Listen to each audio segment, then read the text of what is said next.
Welcome friend, युक्ति IAS way to success में आपका स्वागत है। यदि इस चैनल पर आप नए हैं तो चैनल को सबसे पहले सब्सक्राइब कर लें, साथ ही साथ लाइक और शेयर का बटन दबाकर अपने दोस्तों के साथ युक्ति आईएएस को साझा करें। साथ ही साथ बेल आइकन भी दबाना न भूलें ताकि जो भी सारगर्भित और संदर्भित मैटर आपको युक्ति आईएएस के द्वारा मटेरियल आपको उपलब्ध कराई जाती है सबसे पहले आप तक पहुँचे। साथ ही साथ यदि कोई भी क्यूरी हो, कोई भी समस्या हो मटेरियल को लेकर तथा कोई भी टॉपिक को लेकर कोई भी समस्या हो तो दिए गए नंबर पर कांटेक्ट कर सभी समस्याओं का समाधान ढूंढ सकते हैं। साथ ही साथ विभिन्न प्लेटफॉर्म युक्ति आईएएस के हैं, उससे जुड़कर जैसे YouTube, WhatsApp, Telegram, Facebook group से हमारे सभी विभिन्न सुविधाएं जो भी दी जा रही हैं उससे आप जुड़ सकते हैं। इसके साथ टेस्ट सीरीज चलाई जाती है, डीएनए का डेली टेस्ट होता है, उससे भी आप जुड़ सकते हैं। साथ ही साथ टेस्ट सीरीज़ चलाई जाती है यूपीएससी स्टेट पीसीएस की, उससे भी आप जुड़ सकते हैं। तो चलिए, पिछले 2 सेशन में मैंने टॉपिक लिया मौलिक अधिकार के संदर्भ में। जो टॉपिक था 18 तक, मैंने अनुच्छेद 18 तक का 2 सेशन के तहत कवर करने का प्रयास किया है और सभी तथ्यों को मैं कोशिश किया इसमें शामिल करने का। और जो भी 25 ईयर का प्रश्न है, प्रयास किया हूँ उस टॉपिक से, उस अनुच्छेद से संबंधित जो भी 25 ईयर का प्रश्न पूछे गए यूपीएससी प्लस स्टेट पीसीएस में, इसमें शामिल करने का वैसा ही निरंतर प्रयास जारी है। आज के सेशन में आज ने उससे आगे बढ़ते हैं और जो भी समस्याएं हैं, तो जो भी स्टूडेंट में कोई समस्या आपको नज़र आ रही है तो आप कमेंट बॉक्स में आप दे सकते हैं। साथ ही साथ दिए गए नंबर पर कांटेक्ट भी कर सकते हैं। तो सबसे चलिए आज प्रारंभ करते हैं। आप लोग ये सबको अच्छे से पढ़े होंगे, मटेरियल आपने इस का बनाया होगा, नोट डाउन किया भी होगा। तो चलिए आज स्टार्ट करते हैं बिना देर किए। स्वतंत्रता का अधिकार अधिनियम अनुच्छेद 19 से 22 तक प्रयास करूँगा कि आज उस सारे टॉपिक को कवर कर लूँ। तो चलिए देखते हैं आगे क्या है। चलिए, व्यक्तिगत स्वतंत्रता सभी मौलिक अधिकारों में सर्वाधिक महत्वपूर्ण है। इसे अक्षुण्ण रखने के लिए भारतीय संविधान के अनुच्छेद 19 से 22 तक व्यक्तिगत स्वतंत्रता से संबंधित विस्तृत चर्चा है या की गई है, जो मौलिक अधिकारों का भाग या मेरुदंड या इसके रीढ़ की हड्डी भी कहा जा सकता है। किसे कहा जा सकता है? व्यक्तिगत स्वतंत्रता अर्थात 19 से 22 को। प्रश्न यहाँ से पूछे गए हैं, किस अनुच्छेद को संविधान का मौलिक रीढ़ का हड्डी माना गया है? तो प्रश्न यहाँ से पूछे गए हैं आपको पीसीएस में। चलिए अब अनुच्छेदगत देख लेते हैं क्या चर्चा इसमें बातें हैं। तो सबसे पहले अनुच्छेद 19 अधिकारों की सुरक्षा देता है, वो क्या है, किस रूप से, चीज़ें देखते हैं। तो अनुच्छेद 19 में वर्णित अधिकारों को मूल अधिकार का केंद्र बिंदु माना गया। ये सभी नागरिकों को प्राप्त है। इसमें 6 प्रकार के विशिष्ट अधिकार शामिल है। तो उसमें 19(1) का ये है वाक अभिव्यक्ति की स्वतंत्रता है। ये बहुत ही महत्वपूर्ण टॉपिक है। इससे बार बार प्रश्न पीसीएस में और यूपीएससी में पूछे जाते हैं, तो इसे अच्छे से तरीके से देखिएगा। और यहाँ से प्रश्न मेंस प्लस पीटी, तो पीटी में भी बनते हैं, प्लस इंटरव्यू में भी प्रश्न यहाँ से बहुत पूछे जाते हैं। जो भी इंटरव्यूअर हैं उनके द्वारा इस टॉपिक से प्रश्न पूछे जाते हैं। तो ये बहुत ही महत्वपूर्ण टॉपिक है और समाज को समझने के लिए भी ये बहुत महत्वपूर्ण है कि समाज, सोसाइटी में स्वतंत्रता किस रूप से, हमें बोलने की स्वतंत्रता कहाँ तक सीमित है, युक्ति प्रतिबंध किस रूप से, मीडिया हो या कोई भी किसी भी आधार पर आपसे वाक्य व्यक्ति की स्वतंत्रता की बात करते हैं तो किस रूप से यह प्रभावित होता है। तो चलिए देखते हैं।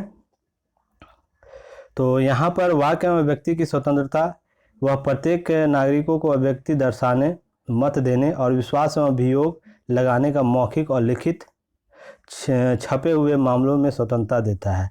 यह सभी तरीके से देख रहे हैं आप, नागरिकों के अभिव्यक्ति को दर्शाने, यह अभिव्यक्ति की दर्शाता है आप किस रूप से अपने अंदर की बातों को, अपने मन की बातों को अभिव्यक्त कर सकते हैं, मत दे सकते हैं, यानी अपने मतों को किस रूप से अभिव्यक्त कर सकते हैं, विश्वास आपका किस रूप से है, अभियोजन लगाने की मौखिक और लिखित और छपे हुए मामलों में भी स्वतंत्रता देता है। उच्चतम न्यायालय ने वाक्य अभिव्यक्ति की स्वतंत्रता निम्नलिखित रूप से सम्मिलित किया है।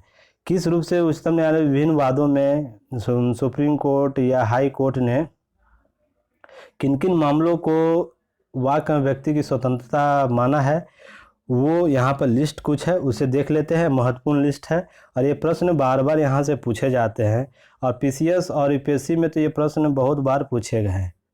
तो इसे देखते हैं क्या है। जैसे अपने या किसी अन्य के विचारों को प्रसारित करने का अधिकार, ये आपको वाक्य अभिव्यक्ति की स्वतंत्रता है। प्रेस की स्वतंत्रता, व्यवसाय या व्यवसायिक या विज्ञापन की स्वतंत्रता, किस प्रकार से व्यवसायिक विज्ञापन देना इसकी स्वतंत्रता है। उस पर युक्तियुक्त प्रतिबंध लगाते हुए भी स्वतंत्रता दी गई है। पर वो प्रतिबंध आपको मैंने पहले ही सेशन में बताया था, राष्ट्र हित या राष्ट्र के विरोध विज्ञापन न हो, ऐसे चीज़ों मामले में कानून व्यवस्था प्रभावित न हो, या अर्थात युक्ति युक्त के जो मामले मैंने आपको बताए थे उससे छोड़कर आप स्वतंत्र है किसी प्रकार का विज्ञापन लगाने का। फिर उसके बाद नेक्स्ट है फोन टैपिंग के विरुद्ध अधिकार। आपका कोई फोन टैपिंग नहीं कर सकता है। किन मामलों में किया जा सकता है? जो राष्ट्रद्रोह के मामले हो या आतंकवादी निरोधी कानून के तहत शामिल किए गए हैं, उन मामलों को छोड़कर किसी भी व्यक्ति का फ़ोन टैपिंग नहीं किया जा सकता है। और फ़ोन टैपिंग अगर किसी व्यक्ति विशेष का किया जाता है किसी एजेंसी के द्वारा, तो उसके लिए विविध प्रक्रिया है, उसे पहले अपनाना पड़ता है, तो जाके फ़ोन टैपिंग की सुविधा दी जाती है। नहीं तो एक आम व्यक्ति का फ़ोन टैपिंग किसी भी रूप में नहीं किया जा सकता है। फिर प्रसारित करने का अधिकार, किसी भी मीडिया में प्रसारित करने का अधिकार दिया गया है। तो ये चीज़ें आपको देखने को मिलेगी। तो फिर सरकारी गतिविधियों की जानकारी का अधिकार, सरकारी गतिविधियों की जानकारी जो भी चाहिए, जैसे आरटीआई जिसे बोला जाता है, एक शॉर्ट फॉर्म में आरटीआई, उससे भी ये भी इसी में शामिल होता है। पर उसका कुछ विभिन्न रूप है जो सुप्रीम कोर्ट ने इसे माना है। सरकारी गतिविधियों की जानकारी लेना भी वाक्य एवं व्यक्ति की स्वतंत्रता है। फिर शांति का अधिकार, शांति से रहने का भी अधिकार एक वाक्य एवं व्यक्ति की स्वतंत्रता के तहत शामिल किया गया है। इसका एक रूप आर्टिकल 21 में भी आता है। वो क्या है, वो वहाँ पर आर्टिकल 21 जब चर्चा होगी वहाँ पर मैं इसकी चर्चा करूँगा। 20 में भी कुछ बातें इसकी कही गई है वहाँ पर अमूमन शांति का अधिकार यहाँ भी 19 में भी माना गया है हाईकोर्ट के द्वारा। किसी राजनीतिक दल या संगठन द्वारा आयोजित बंद के खिलाफ अधिकार, अगर कोई बंदी करता है उसके खिलाफ बोलने का अधिकार एक व्यक्ति विशेष को है। इसे सुप्रीम कोर्ट ने वाक्य व्यक्ति 19 आर्टिकल 19(1)(a) के तहत मौलिक अधिकार माना है। फिर किसी अखबार का पूर्ण प्रतिबंध के विरुद्ध अधिकार, अगर किसी अखबार पर पूर्ण प्रतिबंध लगाता है तो ये भी वाक्य व्यक्ति की स्वतंत्रता के विरुद्ध माना है सुप्रीम कोर्ट ने। तो इस प्रकार ये चीज़ें शामिल है। तो ये प्रश्न आपको पीसीएस में ये इन सब टॉपिकों को लेकर प्रश्न बनते हैं और पूछे भी गए हैं आपसे, जिसे बेहतर तरीके से आप लोग करें। फिर नेक्स्ट है अनुच्छेद 19(2) प्रतिबंध। क्या है प्रतिबंध? राज्य वाक्य व्यक्ति की स्वतंत्रता युक्ति युक्त से प्रतिबंध लगा सकता है। इस निर्बंधन या प्रतिबंध लगाने के निम्नलिखित आधार है, जिसकी मैंने आपको अभी चर्चा उससे पहले फर्स्ट सेशन में किया था, फिर मैं यहाँ चर्चा कर दे रहा हूँ। देखिए वो क्या है। भारत की प्रभुता और अखंडता के संबंध में कोई ऐसे मामले नहीं होने चाहिए। अगर आप इन सबों की चर्चा कर रहे हैं, जो भी व्यक्ति की स्वतंत्रता दी जाएगी आर्टिकल 19(a) के तहत, तो वो किन किन मामलों में रहेगी, किन किन मामलों में अगर ये मामले होते हैं तो नहीं दी जा सकती है। कहने का अर्थ यही है। वो मामला क्या है? भारत की प्रभुता अखंडता के खिलाफ वैसे कुछ मामले ना हो। दूसरा, राज्य की सुरक्षा संबंधी मामले नहीं है। लोक व्यवस्था प्रभावित ना हो। फिर शिष्टाचार अर्थात आचरण, विचार, जो आचरण है, विचार है, अभिव्यक्ति के किसी दूसरे अभिव्यक्ति के खिलाफ ना हो। शत्रु राज्य के साथ मैत्रीपूर्ण संबंध न रहा हो। फिर नेक्स्ट है न्यायालय की अवमानना, मानहानि और अपराध के उद्दीपन के संदर्भ में भी आपको वाक्य अभिव्यक्ति की स्वतंत्रता नहीं दी गई है। फिर कुछ सदाचारों के विरुद्ध बोलने पर प्रतिबंध। कुछ ऐसे भी सदाचार है जिस पर आपको किसी व्यक्ति विशेष को बोलने का अधिकार नहीं है। जैसे राष्ट्रपति के संबंध में आप कुछ नहीं बोल सकते हैं, राज्यपाल के संबंध में कुछ नहीं बोल सकते, क्योंकि ये राज्य का प्रतिनिधित्व करता है। ये पद मर्यादा के साथ जुड़ा हुआ है, इसलिए इन कुछ सदाचारों के विरुद्ध भी बोलने का प्रतिबंध नहीं है, प्रतिबंध लगाया गया है।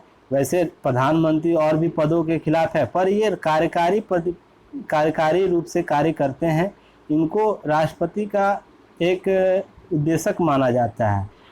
तो आप इनके विरुद्ध राजनीतिक परिकरण में बोल सकते हैं, पर किसी भी रूप में राष्ट्रपति के विरुद्ध आप पर राष्ट्रपति के विरुद्ध आप किसी भी वाक अभिव्यक्ति की स्वतंत्रता को व्यक्त नहीं कर सकते हैं। उसके लिए एक निश्चित प्रक्रिया है, वो अपना सकते हैं। वो क्या है, सिविल मामलों में है। तो ये चीज़ें आप वहाँ देख सकते हैं।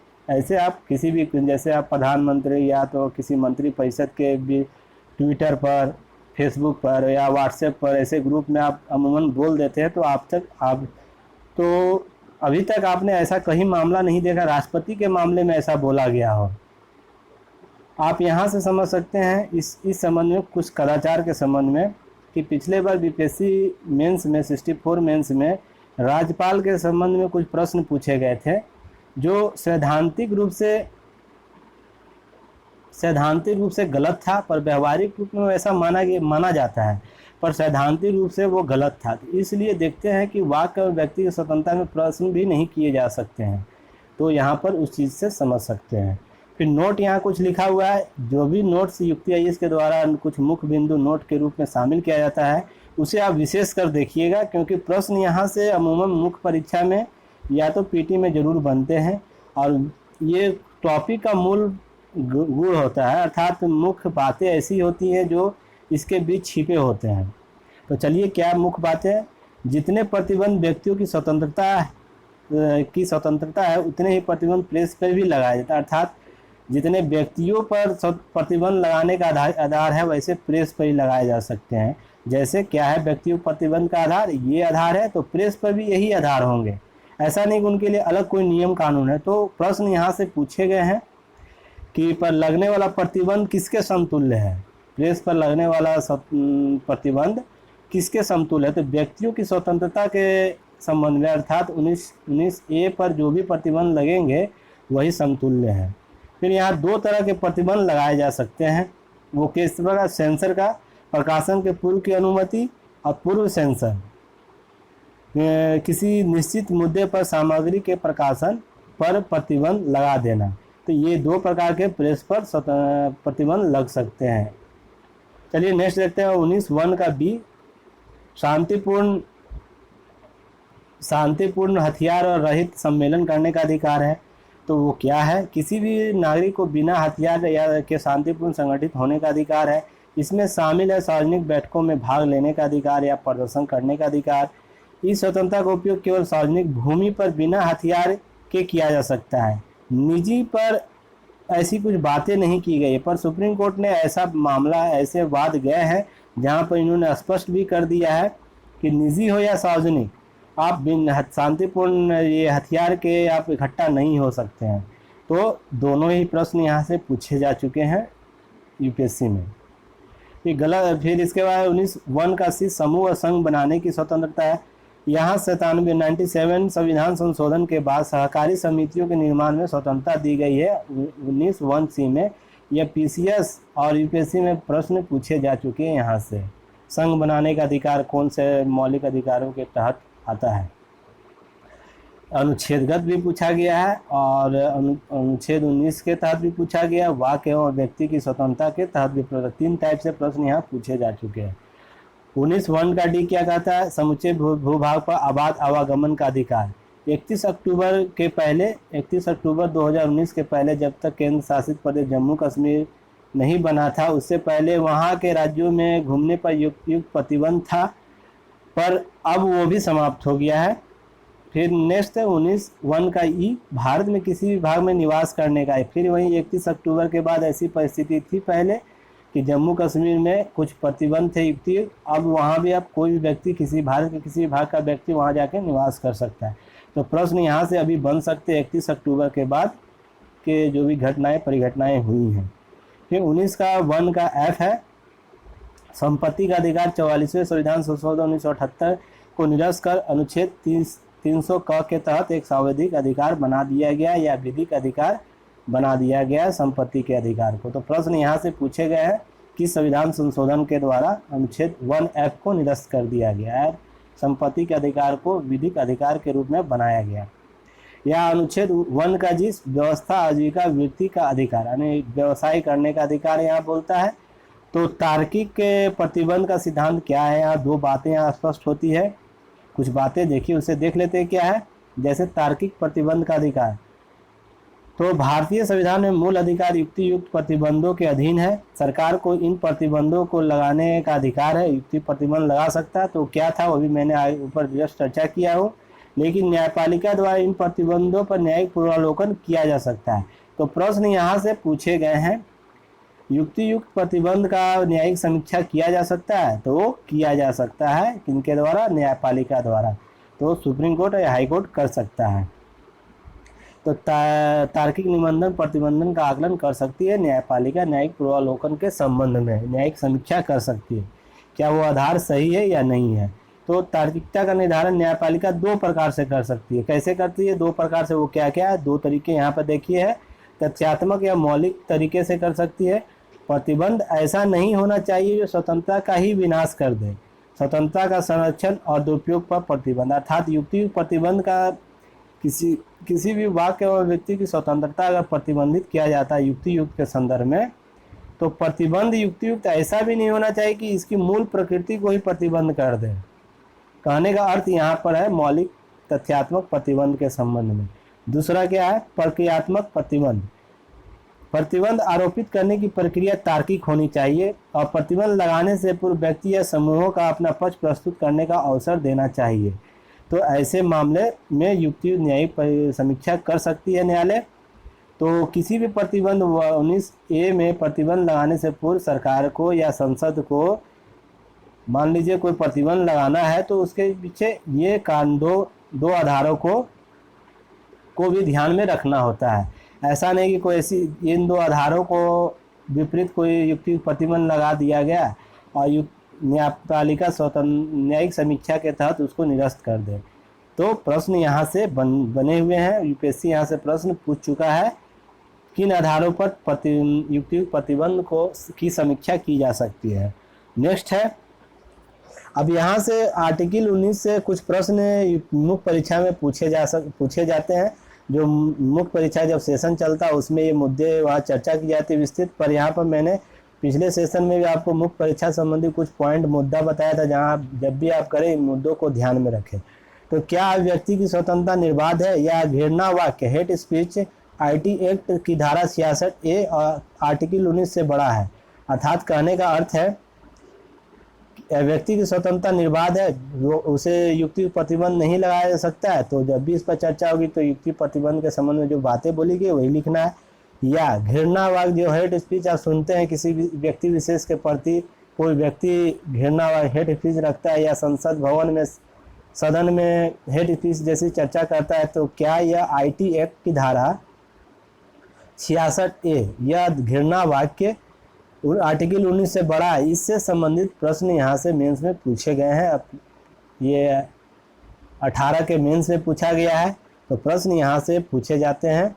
फिल्मों में की गई है व्यक्ति क्या व्यक्तिगत स्वतंत्रता से अधिक, जैसे पद्मावत का मामला, फिल्म का मामला हो, या हाल में कुछ टेलीफिल्म बना था उस पर कुछ मामले हो, कुछ वेब सीरीज़ पे मामले हो, वेब सीरीज बनता है उस पर, इनसे संबंधित प्रश्न आपको पूछे गए हैं। आर्टिकल 19 बनाम अनुच्छेद 105 संबंधित वरीयता, अर्थात मौलिक अधिकार, और 105 जो संसद में दिए गए हैं सांसदों को बोलने का जो स्वतंत्रता दी गई है, क्या यह दोनों वरीयता है? आर्टिकल 19 बड़ा या आर्टिकल 105 बड़ा है? कहने का अर्थ यही है। तो यहाँ से 19 के संबंध में 3 मुद्दे से संबंधित प्रश्न आपको बनते हैं मेंस परीक्षा के। जब भी आप 19A को पढ़ें तो इनको ध्यान में रखें, और भविष्य में ऐसे कोई भी मुद्दे बनेंगे तो यही 3 टॉपिक के आधार पर ही बनेंगे। जैसे वाक्य व्यक्ति की स्वतंत्रता की सीमा क्या है, इससे संबंधित, फिल्मों से संबंधित व्यक्ति की स्वतंत्रता किस रूप से है आदि। फिर अनुच्छेद 20 क्या है? अनुच्छेद 20 कहता है अपराधों के लिए दोष सिद्धि के संबंध में संरक्षण देता है। तो वो क्या है संरक्षण, देख लेते हैं।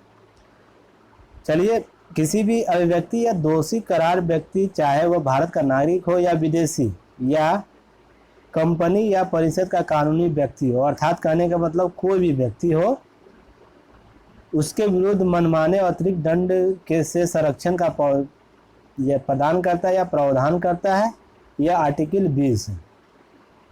तो वो क्या है? 3 व्यवस्थाएं दी गई है। क्या वो 3 व्यवस्थाएं अनुच्छेद 20A के तहत? आपराधिक मामलों में भूतलक्षी विधि का निर्माण प्रतिबंधित है, अर्थात घटना के बाद विधि बनाकर किसी व्यक्ति को दंडित नहीं किया जाएगा। भूतलक्षी विधि का सिद्धांत ये बोलता है। फिर अनुच्छेद 20(2), किसी व्यक्ति को एक ही अपराध के लिए 2 बार दंडित नहीं किया जा सकता है, दोहरी जोखिम नहीं दिया जा सकता है। अगर एक कोई अपराध किया है तो उस समय अपराध किया है तो आज मान लीजिए आज के तारीख से जो आज और उससे पहले का जो सज़ा का प्रावधान है इस अपराध के लिए, उसी के आधार पर दिया जा सकता है इसमें। और इस सज़ा के लिए केवल एक ही बार में एक व्यक्ति को अपराध दिया जा सकता है, सज़ा दिया जा सकता है इस अपराध के लिए। दूसरा है हो गया। तीसरा देखिए क्या है, 20(3) के तहत किसी भी व्यक्ति को अपने विरुद्ध गवाही देने के लिए बाध्य नहीं किया जा सकता है। इसलिए ये 3, तो ये किनका सिद्धांत है? मूल रूप से ब्रिटिश विधिवेत्ता डाइसी का यह सिद्धांत है। तो अनुच्छेद 20 में यह शामिल किया गया है। तो यहाँ पर कुछ नोट है, उसको देख लेते क्या है नोट यहाँ पर आपको है। यदि किसी लोक सेवक सिविल सर्वेंट को अपराधों में पदच्युत किया जाता है तो उसकी पदच्युति या डिसमिसल द्वैध दंडादेश के अंतर्गत नहीं आती है। उस पर न्यायालय के पूर्ण मुकदमा चलाया जा सकता है, अर्थात उसे अभियोजित किया जा सकता है। अर्थात कहने का अर्थ यह है, यहाँ पर यह आम व्यक्तियों के लिए ये तीनों एक्ट है, तीनों विधि प्रावधान दिए गए हैं। पर कोई लोक सेवक अर्थात सिविल सर्वेंट कोई कदाचार करता है, आपराधिक आरोपित करता है, तो ये इसका एक विभागीय कार्रवाई कर सकता है। विभाग उस पर विभागीय कार्रवाई कर सकता है, प्लस साथ में न्यायालय में भी उस पर वाद चलाए जा सकते हैं। अर्थात इसके लिए दोहरी जो दंड का व्यवस्था है लागू नहीं होता है। तो प्रश्न यहाँ से पीटी में पूछा है, यूपीएससी प्रश्न पूछा है किनके संबंध में दोहरी न्यायिकता का सिद्धांत दोहरी जो दंड का प्रावधान है, जोखिम का सिद्धांत लागू नहीं होता, तो वो लोक सेवकों के सिविल सर्वेंट के संबंध में। तो यहाँ प्रश्न कहाँ से पूछते हैं आप लोग देखिए, इस चीज़ को समझिए। फिर आर्टिकल 21 के संबंध में क्या है चर्चा देखते हैं। प्राण और दैहिक स्वतंत्रता की चर्चा करता है, संरक्षण की बात करता है, जीवन का अधिकार क्या है उसे देखते हैं। राज्य के द्वारा किसी व्यक्ति के विधि द्वारा स्थापित प्रक्रिया के से उसे अपने जीवन एवं दैहिक स्वतंत्रता या शारीरिक स्वतंत्रता से वंचित नहीं किया जा सकता है। अब यहाँ पर चीज़ें आर्टिकल 19 में युक्तियुक्त प्रतिबंध की बात करता है, आर्टिकल 20 भी युक्तियुक्त की प्रतिबंध की बात करता है, पर 21 ये बात बोलता है कि यहाँ पर राज्य द्वारा स्थापित किसी भी विधि के द्वारा, अर्थात यहाँ युक्तियुक्त प्रतिबंध समाप्त हो जाता है। कहने का अर्थ है जब जीवन की बात होगी तो वहाँ पर युक्तियुक्त प्रतिबंध समाप्त हो जाता है। तो प्रश्न यहाँ से यूपीएससी में पूछे गए हैं और पीसीएस में भी किस अनुच्छेद के तहत युक्तियुक्त का प्रतिबंध शून्य हो जाता है, कहने का अर्थ शून्य हो जाता है, क्षुण्ण हो जाता है। तो ये आर्टिकल 21 के संबंध में है। तो यहाँ देखते हैं वंचित नहीं किया जा सकता। अनुच्छेद 1 का संवैधानिक विकास देखते हैं, किस रूप से अनुच्छेद 21 आगे बढ़ा और वर्तमान रूप में किस रूप से अभी लागू है। तो चलिए देखते हैं क्या है बातें। एक गोपालनवाद मद्रासवाद जो 1950 में आया था, तो सबसे पहले 21 की चर्चा वहाँ की गई थी। उसके बाद आज 21 बहुत ही व्यापक रूप से अभी हमारे भारतीय संविधान में लागू है, हमारे संवैधानिक प्रावधानों के तहत। तो इसमें व्यक्तिगत स्वतंत्रता का सिर्फ तर्क सम्मत कार्रवाई क्रिया के विरुद्ध सुरक्षा उपलब्ध है, न कि विधायिका के क्रियाकलापों के विरुद्ध। न्यायालय ने ऐसा माना। गोपालनवाद में 21 को ये माना न्यायालय ने कि यह केवल विधि सम्मत जो तर्क सम्मत कार्यकारी क्रिया के विरुद्ध सुरक्षा उपलब्ध, न कि विधायिका के क्रिया। विधायिका इसके संबंध में कोई भी निर्णय ले सकती है, केवल प्रशासनिक गतिविधियों के लिए यह मान्य होगा, न कि विधायी कार्यों के लिए। अर्थात विधायिका के संबंध में, अर्थात लोकसभा के द्वारा, संसद के द्वारा जो भी कानून पास किए जाते हैं उसके संबंध ये अनुच्छेद 21 में युक्तियुक्त प्रतिबंध लगाए जा सकते। ये कब की बात है? 1950 की। और ये कब की बात है? जहाँ नोट की चर्चा मैंने किया है जो इसके संबंध में, तो ये बात आपको अभी आएंगे। अभी मेनका गांधी के बाद चीज़ें और भी बदली, उसे देखते हैं। मेनका गांधीवाद भारत संघवाद 1978 में ये बातें क्या बोला गया है। सर्वोच्च न्यायालय ने उपयुक्त निर्णय को पलटते हुए अनुच्छेद 21 के तहत सुरक्षा कार्यकारी क्रियाकलापों के साथ साथ विधायी हो गया, विधायी होगा, विधायी क्रियाकलापों के विरुद्ध गतिविधियों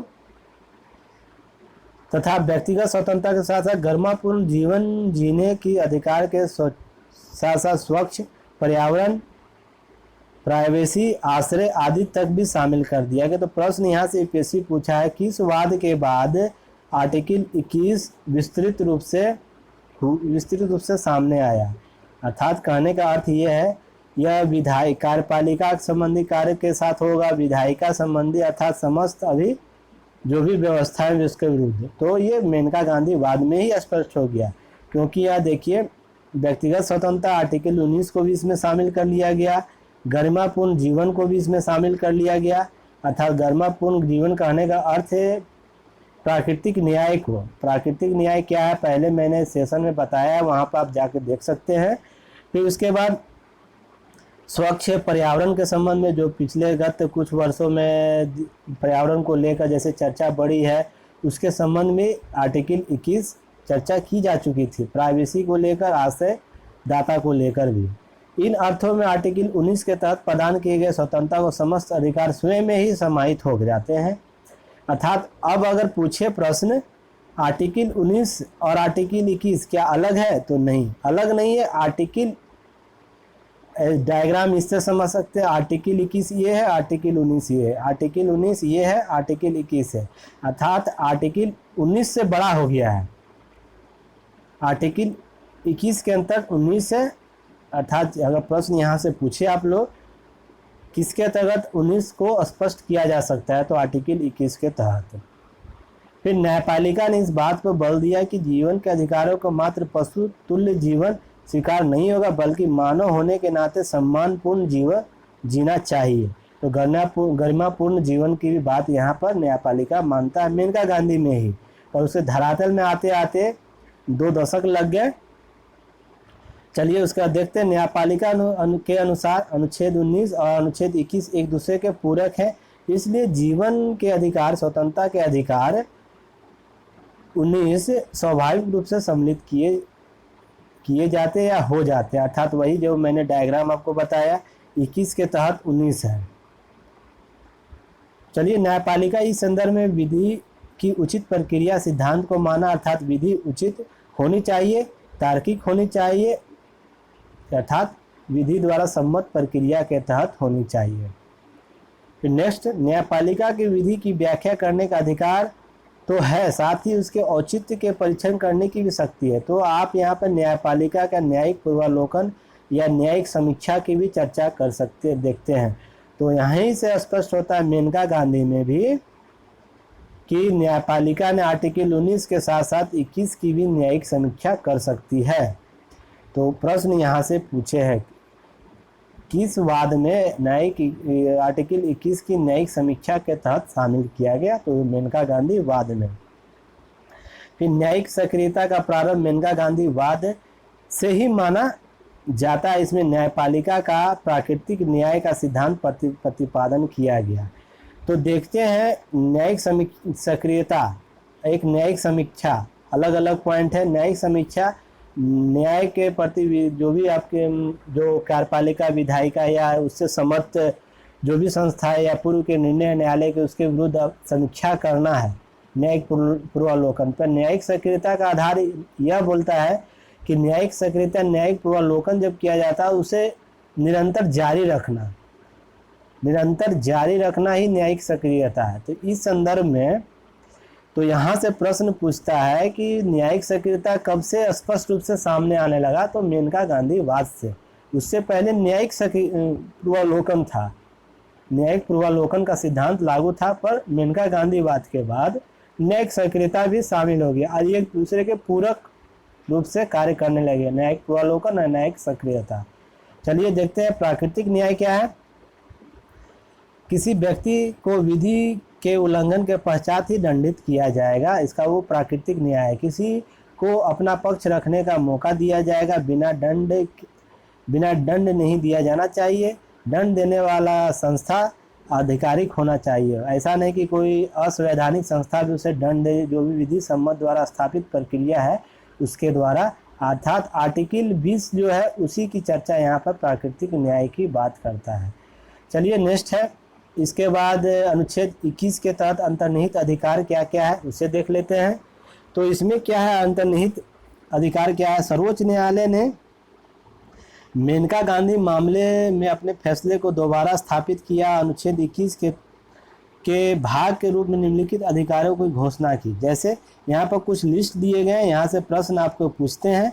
यहाँ पर लगभग 34 लिस्ट है, आप देख रहे होंगे। उस लिस्ट में महत्वपूर्ण 34 लिस्ट है, जिसमें कुछ कुछ महत्वपूर्ण है जो पीसीएस और यूपीएससी में बार बार पूछते हैं। जैसे मानवीय प्रतिष्ठा के साथ जीवन जीने का अधिकार, स्वच्छ पर्यावरण, प्रदूषण रहित जल वायु जीने का अधिकार, हानिकारक उद्योग के विरुद्ध सुरक्षा का अधिकार, यह सब आर्टिकल 21 के तहत यह न्यायिक सक्रियता के रूप में सामने आया और ये मौलिक अधिकार के रूप में शामिल किया गया। जीवन की रक्षा का अधिकार, निजता का अधिकार, देखिए निजता का अधिकार आर्टिकल 19 में भी वहाँ चर्चा होती है, यहाँ भी होती है। फिर उसके बाद आश्रय का अधिकार, स्वास्थ्य का अधिकार, 14 से वर्ष की निःशुल्क शिक्षा संबंधी अधिकार, फिर निःशुल्क कानूनी सहायता प्राप्त करने का अधिकार, अकेले कारावास में बंद होने के विरुद्ध अधिकार, किसी व्यक्ति को केवल अकेले ही बंद नहीं किया जा सकता। फिर त्वरित सुनवाई का अधिकार, हथकड़ी लगाने के विरुद्ध अधिकार, किसी व्यक्ति को सार्वजनिक स्थलों पर हथकड़ी लगा के नहीं ले जाया जा सकता है।